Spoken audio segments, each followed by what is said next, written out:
Oh man, who doesn't want a modern, a very fast built and long lasting shed in their backyard? On the build show today, we're gonna show you how we built this thing start to finish. I've got some really good details that are gonna make sure this shed is gonna last. And I was able to get everything very quickly, all in one package from my friends at Builders First Source. Now everything, plans, the whole shebang is available for the shed for you to build as well. Today's particular episode is sponsored by our friends at Simpson. Let's get going.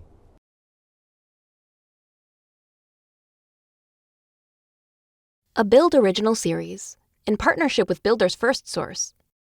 The Risinger Build. All right, y'all, shed build starts right here. This basically looks like a ground level deck. I do want to mention though that it's really important when you're building a shed to really last. You know, I want this shed to be around literally 50 years from now. I had some sheds at some old houses of mine that had a ton of rot at the base, and they weren't that old. They were, 25 years old.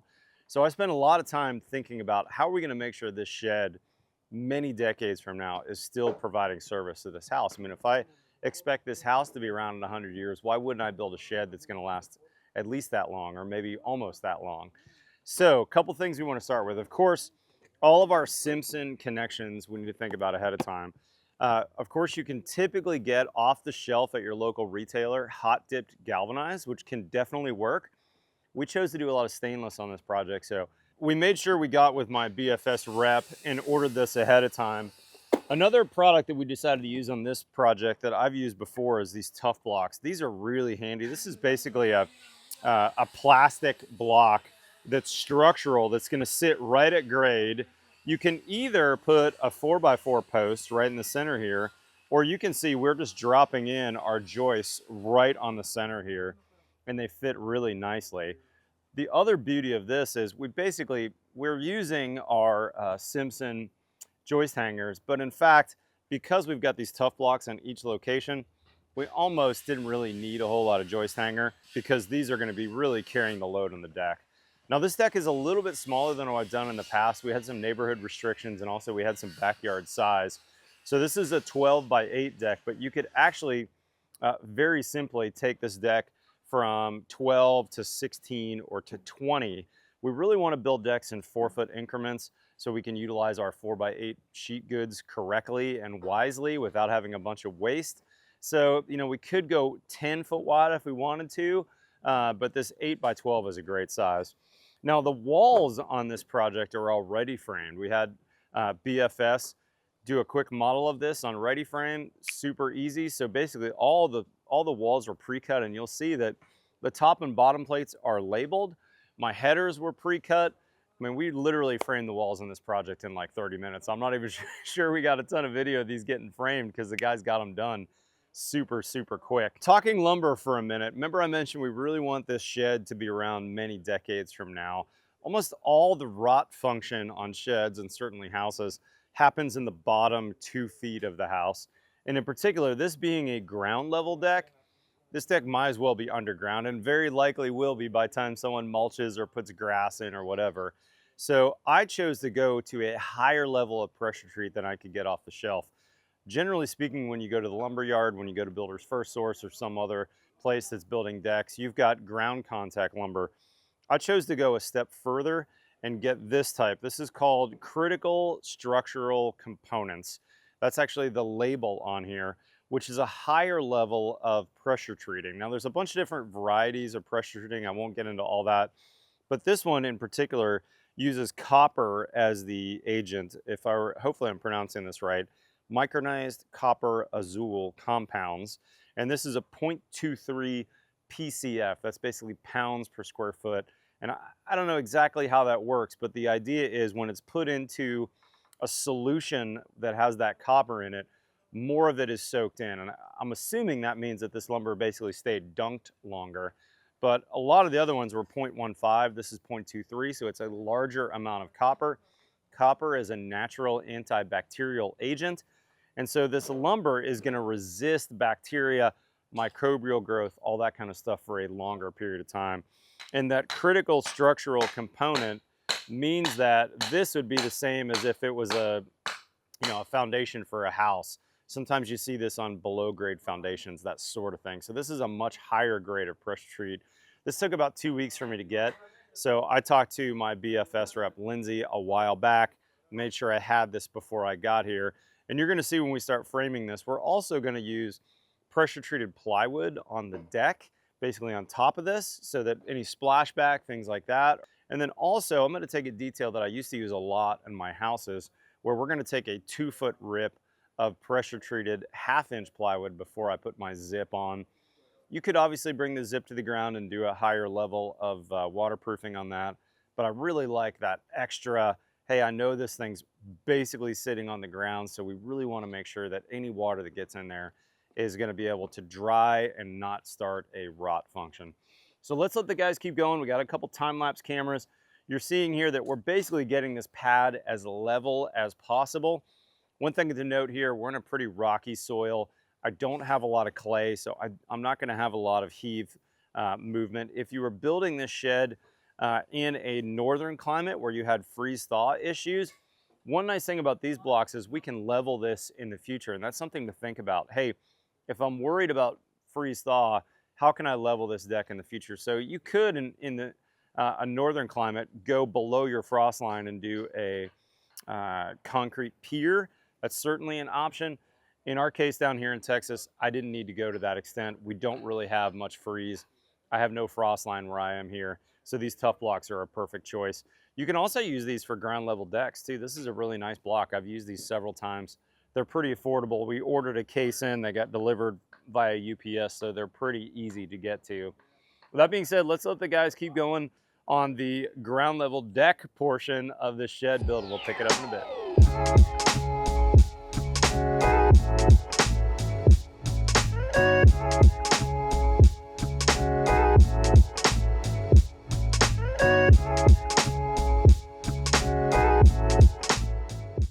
Okay, let's talk fasteners for a minute, and the hardware that you need to build a shed, or of course a deck, is going to be similar. So first off, if you're used to seeing a product like this is a Simpson, commonly referred to as a hurricane tie. This is going to be used between the top plate and the rafters. If you look at these, they're a little bit shiny, and this happens to be an H2.5A strap. This is a galvanized product, but it's electro galvanized, which means that there's a real thin layer of zinc, which is going to protect the steel from corrosion. When we use this on interior purposes or generally dry locations, like if we use this inside the shed, no problem. But as we get to a spot like a deck, especially a deck that's got deck boards, we need to go up from a standard galvanized to either a hot dip galvanized or even better, stainless. Now there's actually two varieties of stainless. There's a 304, sometimes you'll see 305, and then there's a 3/16 stainless. As we go to the higher numbers, we've got a higher level of corrosion resistance. So if you're in a saltwater environment, you're building on the coast, you want to make sure that everything on the outside of the house is 3/16 stainless. For us inland, where we're doing it for corrosion resistance, but we don't have salt water in the air, 304, 305 is going to be just fine. So you're going to notice, for instance, my quick drive screws that we're going to screw our pressure treated plywood to our pressure treated joists. This is a 304 quick drive collated. And then my siding nails that I've got here, also the lower grade of stainless. We don't need to go up to the 3/16. On joist hangers, if we're going to be using galvanized joist hangers, we want to use hot dipped galvanized nails on there. The way you can tell the difference between standard galvanized and hot dipped, the hot dip nails are going to be a little rougher, a little more coarse. They're a little more matte finished as well, and they kind of have a rougher finish to them. That process of hot dip galvanizing puts a much thicker coat of zinc on the outside, which is going to give that steel its corrosion resistance. But of course, bumping up to stainless is going to be even better on the corrosion resistance. So it's really up to you. Let's think about where we're building, what we're building, that sort of thing. Of course, a shed actually has generally more coverage in terms of rain, keeping rain off of the deck and the joists than a standard deck would be. So, you know, I would say generally speaking, galvanized, hot dip galvanized, we're going to be okay with. If we're building decks though, we are going to be building a deck on this job. A lot of times we want to go up to stainless if we're really looking to make that deck last the longest and not have any corrosion resistance. Also, sometimes you want to think about, hey, is that deck up in the air where I can see those fasteners in the future? People that can see those fasteners, and if you see rust coming off of them, doesn't give people a very good feeling about your deck and its long-term ability to keep you safe on there. So that can be an idea too. Just think about what we can see and what we can't see. A little bit of surface rust may not hurt us as much if we're not in a coastal environment, but if we're in a spot where we can see it, you may think about upgrading. Another thing that I really like about Simpson is they've got a lot of collated products as well. You're gonna see we're gonna be using this quick drive gun to put all of our deck screws down. They've also done a real nice job of collated fasteners. For instance, this is the gun that we've got that will use these collated nails for our siding. These are really handy to use. And then lastly, we've got the quick stick gun that we're gonna be using instead of these hurricane straps to fasten the top plates to the rafters above. And that's a really nice screw. That's a fairly modern invention. And we're gonna be doing it on the shed here just because we did it on the house, not as much because we're worried about drywall, let's say, pooching out from a fastener. It also is really, really quick, right? One screw up rather than multiple nails on a connector like this. Let's get back to the shed build. All right, y'all, as you can see, once the foundation gets level, this project goes really, really quickly. So we talked about those pressure-treated joists, basically building a ground level deck. We topped it with some 3/4 pressure-treated plywood. Now there are certainly grades of pressure-treated plywood. I didn't go to the marine grade, so this is a lower grade of pressure-treated plywood. But then you're gonna notice once we started that, we glued it down and we screwed it. Now we did screw that with some stainless screws. We used that collated quick drive gun from Simpson, and you can see, boy, the guys absolutely fly through that process. That quick drive gun, we love it. They make a stand-up version of that as well that you can actually stand up and be doing that. But this one is the standard gun, goes incredibly quickly. They make a bunch of different stainless screws, but I really like stainless whenever we're both nailing or screwing into pressure treated because it's gonna mean it's gonna be really long lasting. Also, you're not typically gonna see collated screws in particular in hot dip. You might be able to get collated nails, but not screws. So once we got that deck screwed down, the framing went super fast. We actually framed these walls using the Builder's First Source Ready Frame system. So by the way, this shed plan, all available online. I'll put that in the description below. But if you're a Builder's First Source builder, this plan you can grab from those guys, and this would be super easy for you to build for any of your customers. And as I said earlier, this one happens to be 8 by 12. You could easily do 8 by 16 or 8 by 20. No big deal. My shed was a little bit bigger, but this one we had a more limited capacity, so we only went with 8 by 12 in this backyard here. We framed with standard 8-foot tall walls, and then you're gonna notice that our trusses have a single pitch to them. Boy, those trusses were super easy too, by the way. You could have gone single rafters, but these trusses allowed us to have a decent amount of pitch on the roof, which really we wanted because we're gonna be putting some Atlas shingles on this roof, just like the main house is gonna have. So we needed enough pitch to make those shingles work. Typically, you're gonna wanna see a 3 or a 412 at a minimum pitch needed for a shingled roof. So that's what we did here, was that 412 pitch. A couple other things you wanna notice though, when we started framing those walls, the first layer of sheathing, instead of starting with zip system sheathing, because we're so low to the ground, we actually did in another pressure-treated plywood. Now this is 1/2-inch pressure-treated plywood.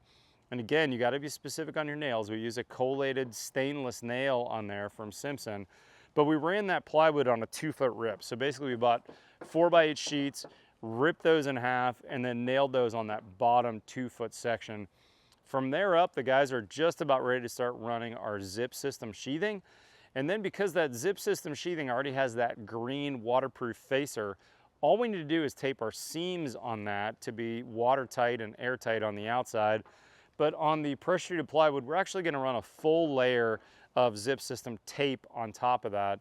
So when we start our siding later, you're gonna notice there's this big black band around the base of the house, and then the siding will go on top of that. We're actually gonna space our siding off the main house though, using some 1x material to form a rain screen. That's gonna be your best practice for sheds, for houses, really any climate zone. that gets 20 inches or more of rain. With that being said, let's let the crew get back to work here. We're gonna start on sheathing. We're gonna be putting our roof decking down really, really quickly. And then you're gonna see this deck is, gosh, it's going together quick. I mean, this is about 7 or 8 hours in on day one, and we're to this stage already. So, I mean, we're probably talking another full day tomorrow to finish the sheathing. So let's let the crew get back to work and we'll watch the progress.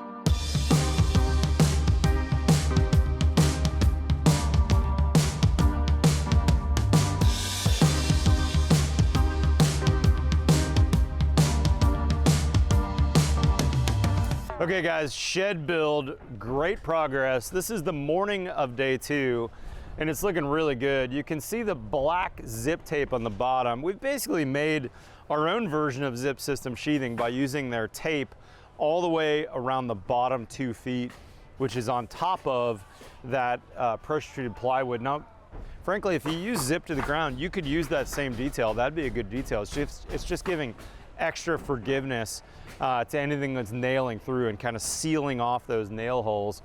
We also ran a strip of plywood down through the door sill. You can see the guys cut off the 2x4 bottom plate that ran through the door. And then we're gonna run a piece of zip tape across there and some stretch tape to make a good sill. We don't have the door on site today, so we'll be coming back to set that. We added some barge rafters on the right and left to mimic the same overhang as the front of the house. So that's what those flat 2x4s are that you're seeing down the sides. And then we're just using some standard OSB roof decking. We're gonna be using the same Atlas Pinnacle Extreme shingles like the rest of the house has. And so this shed is really gonna look like the rest of the house, with one exception. We're gonna be using some standard James Hardie on this project rather than the artisan siding that we did on the rest of the house, just to save a little bit of cost. And this is kind of hidden in the back of the yard. So it'll get painted like the rest of the house, but we'll have a few details that'll be a little less expensive, especially those mitered corners, which look amazing. They take some time, which means labor, right? So we're just gonna be using some standard 1x4 Hardie on these corners. Same tape details like we've done everywhere else. We also ordered an extra Pella window to match the house when we ordered the house package. So that window's stocked and ready to go. Let's let the guys finish up the exterior details, and when we get started on rainscreen, I'm gonna go through some of the rainscreen and siding details for durability. So let's let these guys get back to work.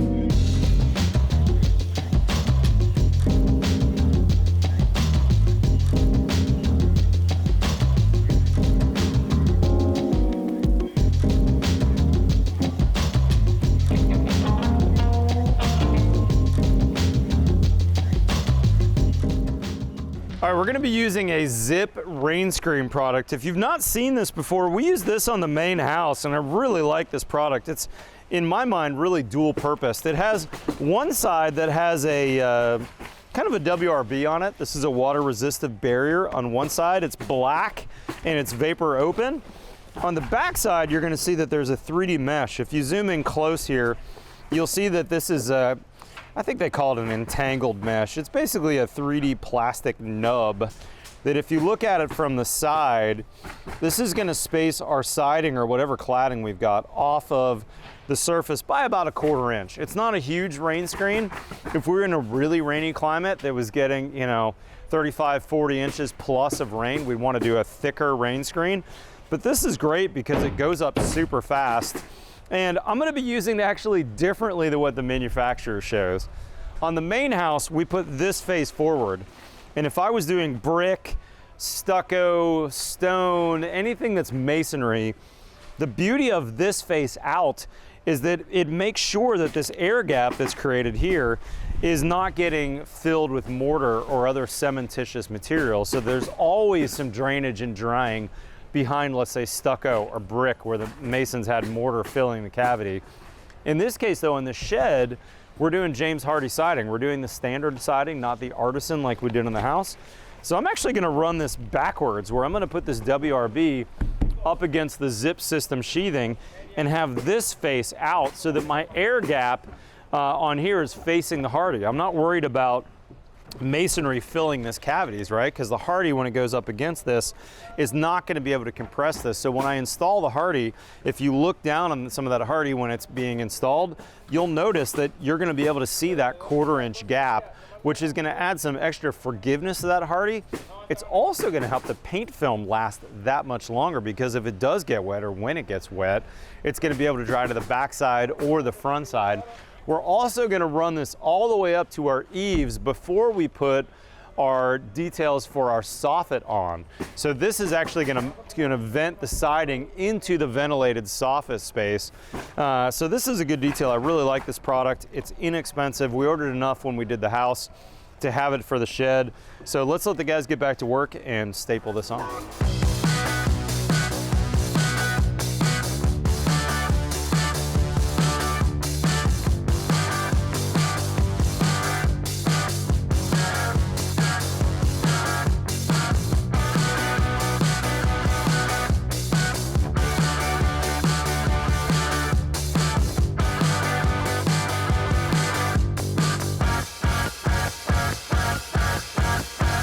All right, guys, painters did an amazing job. My carpenters did a great job. It really took just a hair over 1 day to build the shed, plus the paint job.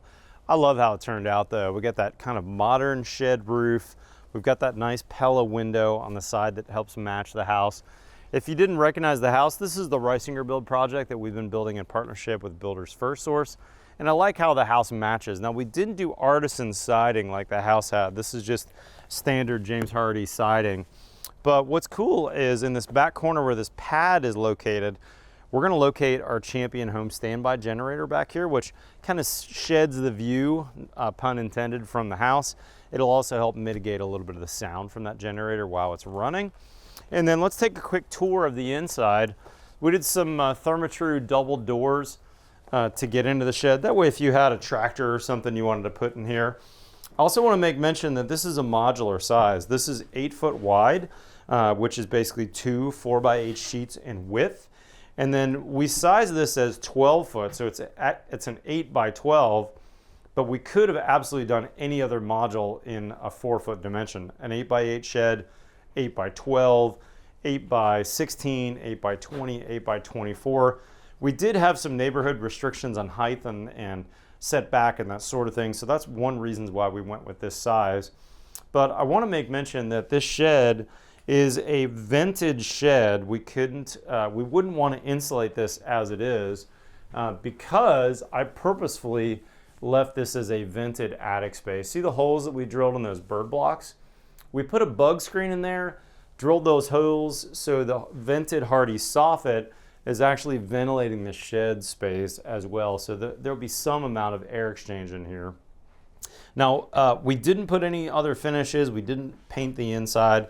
This is that pressure-treated plywood on the base. That's that pressure-treated sheathing, and this is the zip system sheathing. You probably could turn this into a kind of a detached home office if you wanted to work out of this space. We could put a mini split on the wall somewhere in here. We would hang sheetrock and insulate the outer perimeter of this house.